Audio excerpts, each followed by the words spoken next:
When somebody says they want something, when somebody says they're into something, when somebody says they need something, what's your biggest reason for?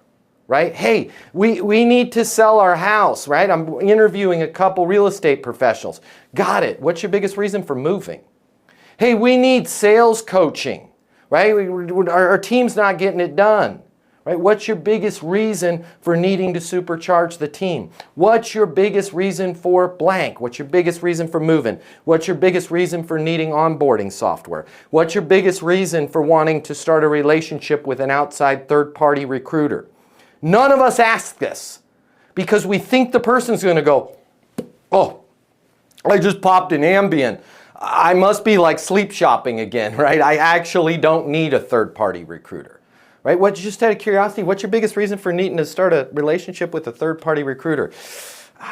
Man, this is really uncomfortable to talk about, but our internal people are just not getting it done.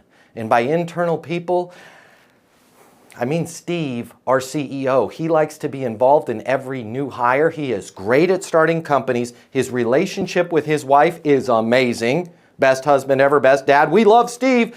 That's where his good judgment stops. He seems to make the wrong choice with every new hire he's brought in over the last couple years.